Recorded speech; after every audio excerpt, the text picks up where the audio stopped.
In 2011, South Sudan attained independence from Sudan following decades of fighting for self-rule.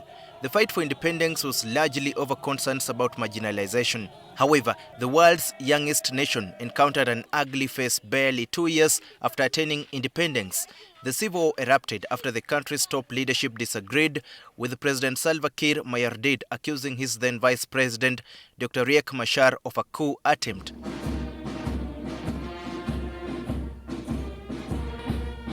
The conflict would go on from 2013 until 2018 when the warring sides in South Sudan entered into a peace deal. Since then, South Sudan has been largely peaceful, but the renewed hostilities in the Nasir County in Upper Nile State near the border with Ethiopia early this month are threatening to reverse the gains. Tensions have been on the rise in the country since government arrested some senior military and government officials belonging to the Sudan People's Liberation Movement in opposition. The death of a top commander of South Sudan People's Defense Forces has only heightened things. Now, South Sudanese citizens are afraid the resurgent violence is on the verge of tearing their country apart again, something they don't wish to see happening given the terrible war times they have been through. The president said he's not going to take the country back to war. We hold him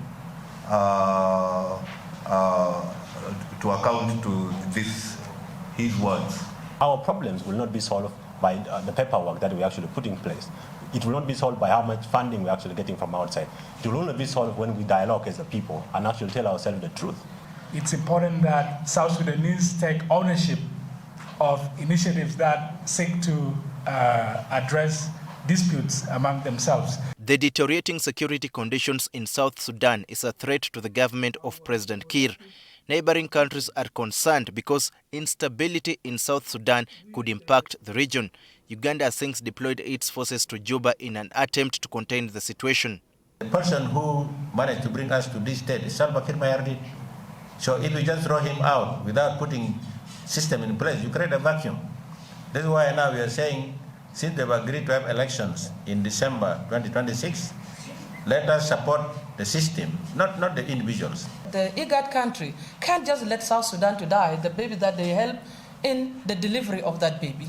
It is the interest, the common interest of the region and the common interest of the continent. Stakeholders to the Tumaini Peace Initiative of South Sudan are concerned that if the situation is not arrested immediately, the worst could happen and South Sudan could tear apart yet again.